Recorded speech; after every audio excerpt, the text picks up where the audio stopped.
Hello and welcome. I am Stacey Lee Gee, the current president of ARC Gallery and Educational Foundation. Thank you so much for coming here tonight.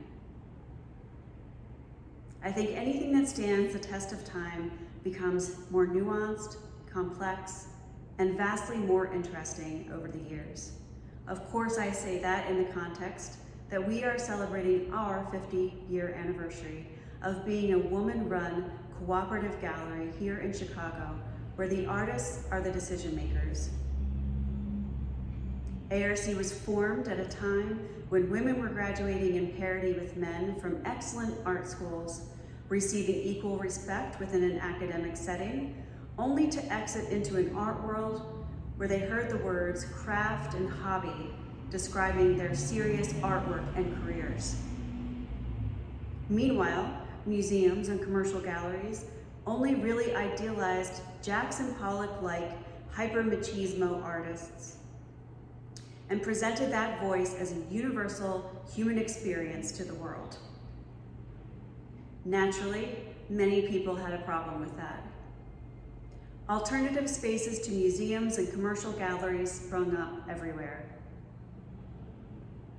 In an interview on the MCA website, Lynn Warren, MCA curator in 2017, says, "So a lot of these female artists actually had to band together and found their own galleries as a part of the women's movement in the 70s and 80s.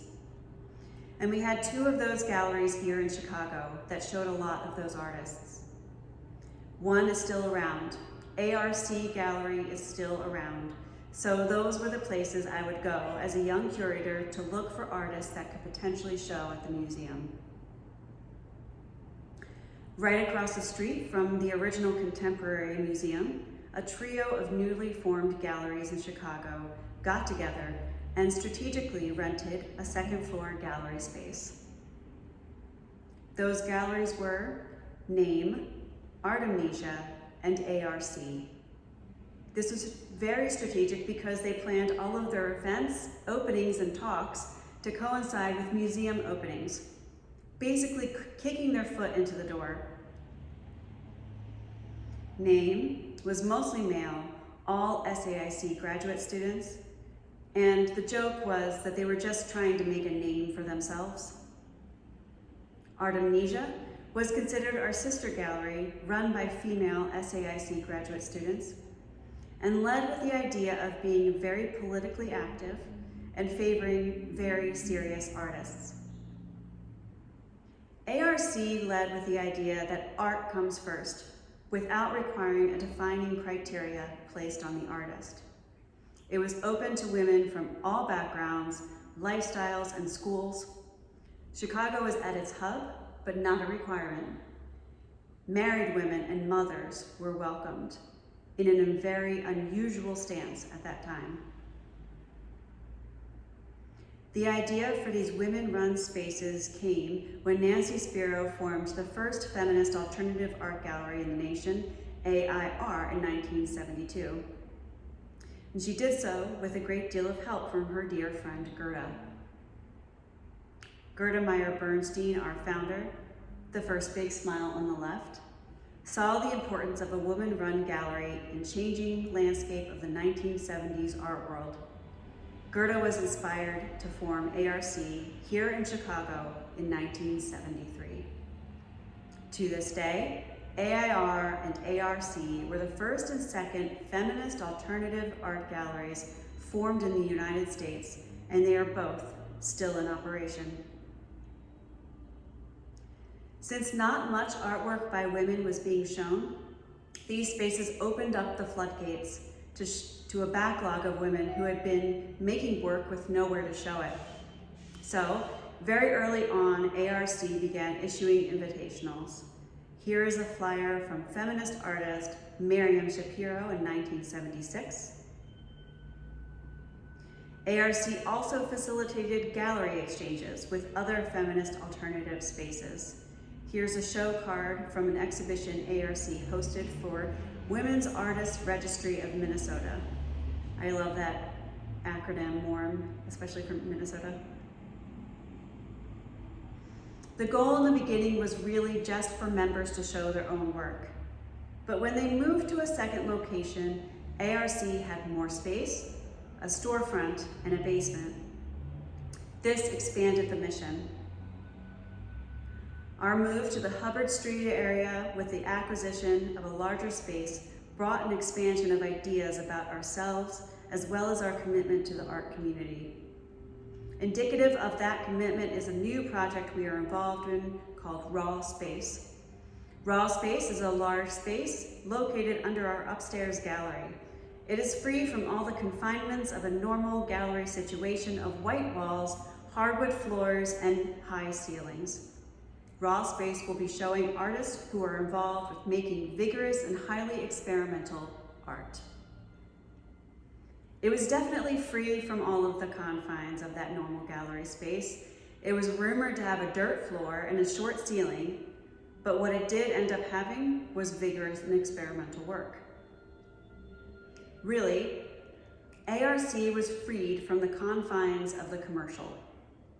Not just because of the new Raw Space, but also because it was funded using grants, donations, and membership dues. Raw Space and ARC were instrumental to the performance and installation scene. They provided permanent space for installation and performance at a time when these art forms were done in pop-up or temporary happenings. ARC allowed for far more complex versions of these art forms to begin to bubble up. It was a turning point. ARC became known for the experimental work it was showing. The attitude was really, if no one else is going to show us or buy us, we're actually free to change the whole narrative. We can make anything we want. This is a 1988 membership, if you can't tell by the outfits.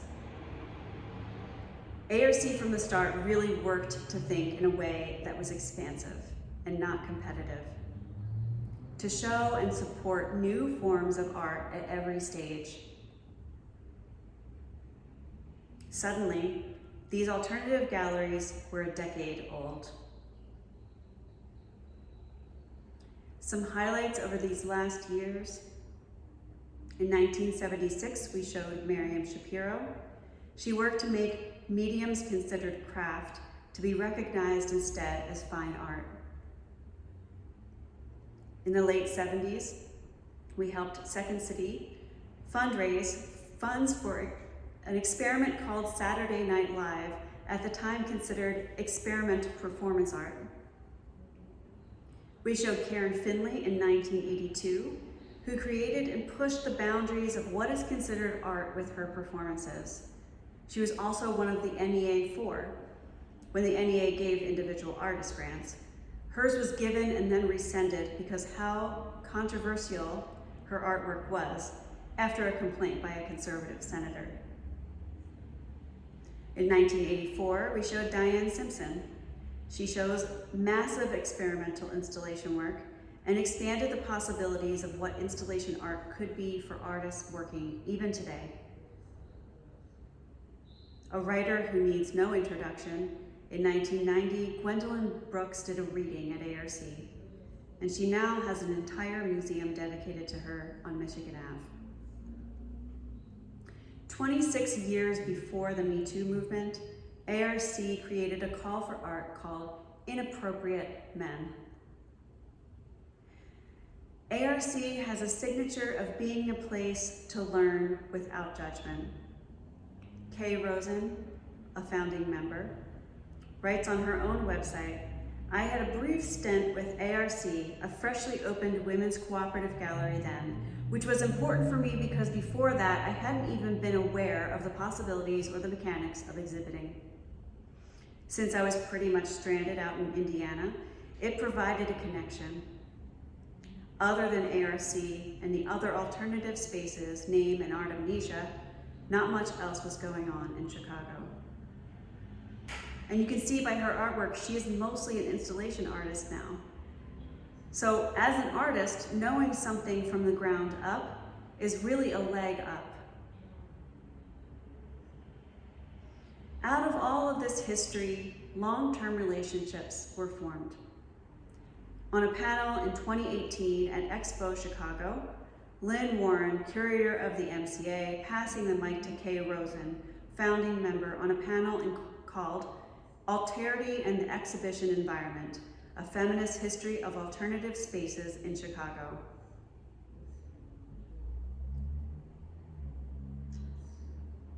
This is what happens when you get a group of women passionate about their own work and career, solving a universal problem by creating solutions for themselves.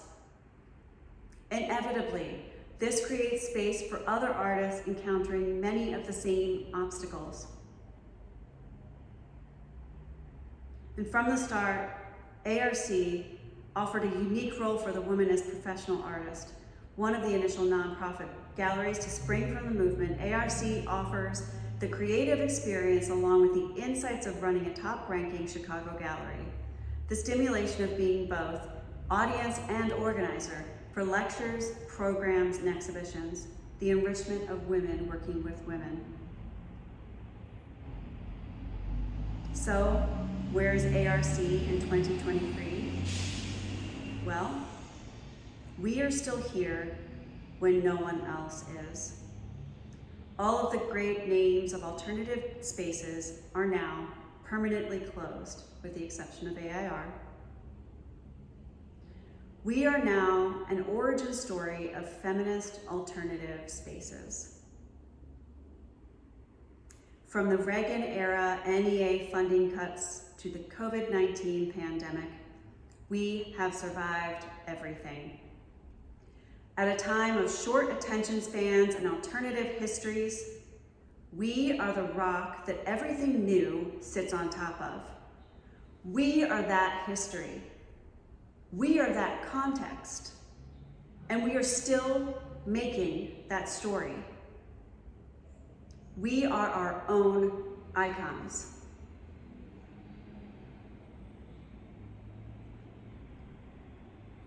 So what are we doing now? Well, first and foremost, we're making innovative artwork. This is all work made by current membership.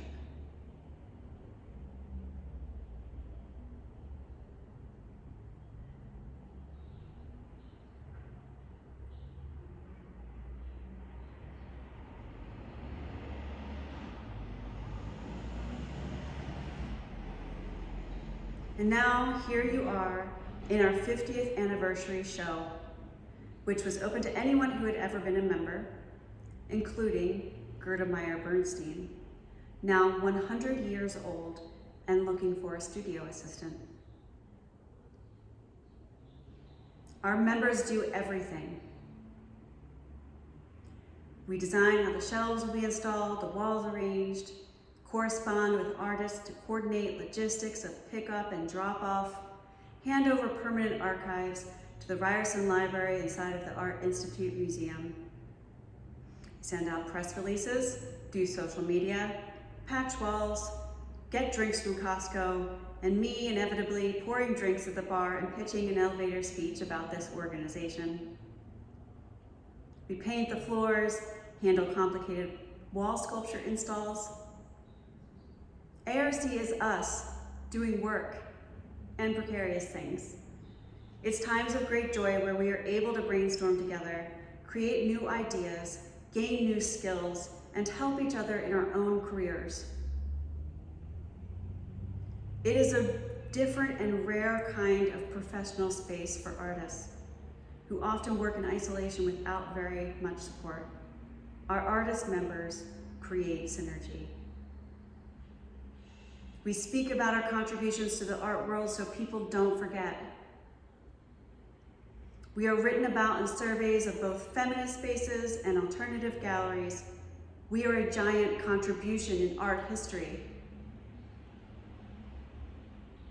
And of course, we make beautiful exhibitions. It is virtually unheard of for a non-commercial gallery, especially a cooperative one, to exhibit solo shows and solo artists, purely based on the expense. We do an average of 13 solo shows a year. In addition, we do 3 or 4 juried exhibitions yearly, designed to open up our space to early career artists or address timely topics. Group shows are designed by members and juried independently. To give an example, Bernard Williams, the juror for this show, collaborated with us to create a compelling call for artwork. He then worked with members to lay out the display of the artwork.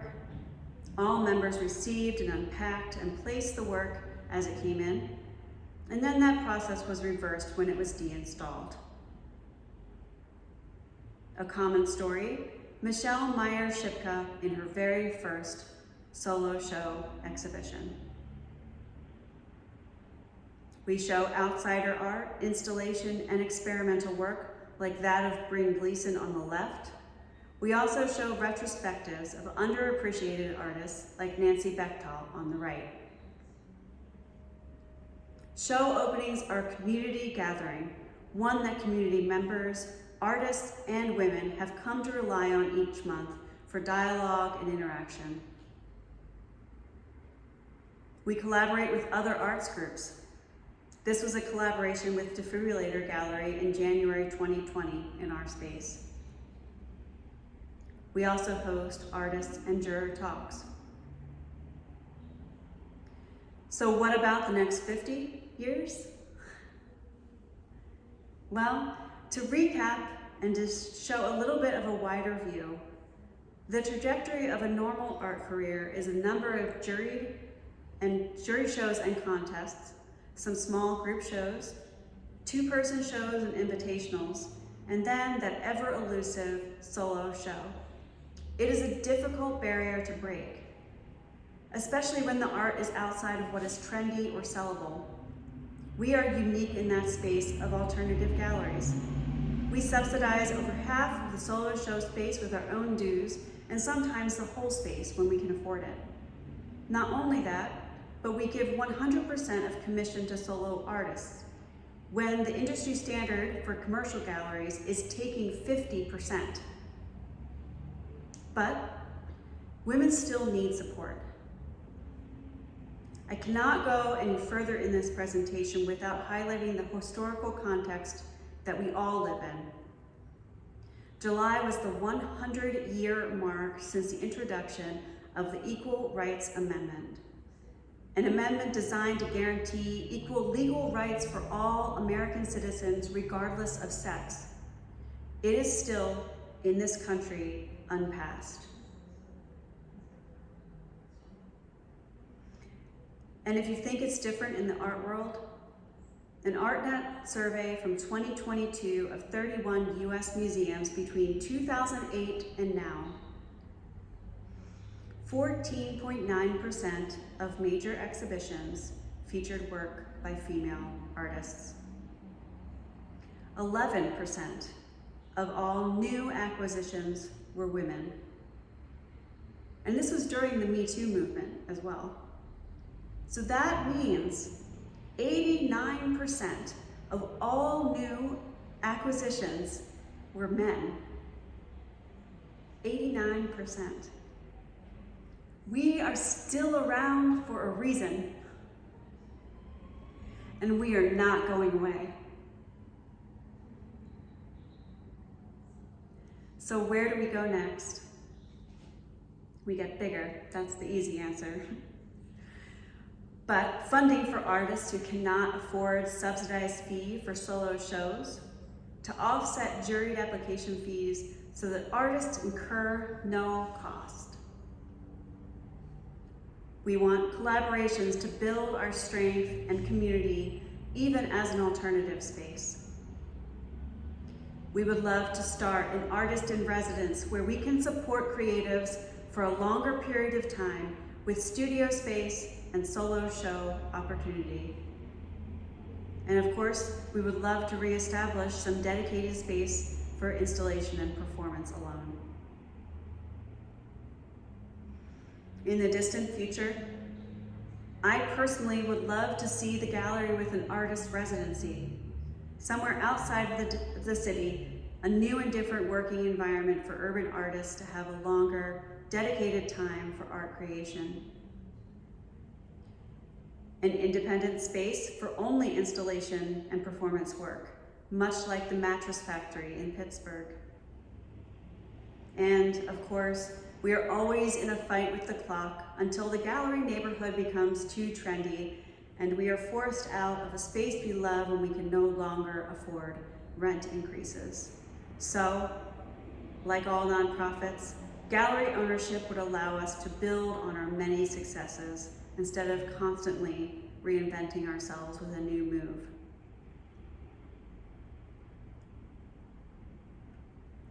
Finally, I look to the grit of our 100-year-old founder, Gerda Meyer Bernstein.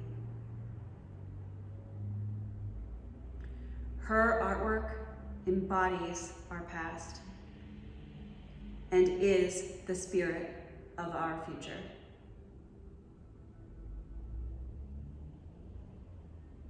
Thank you.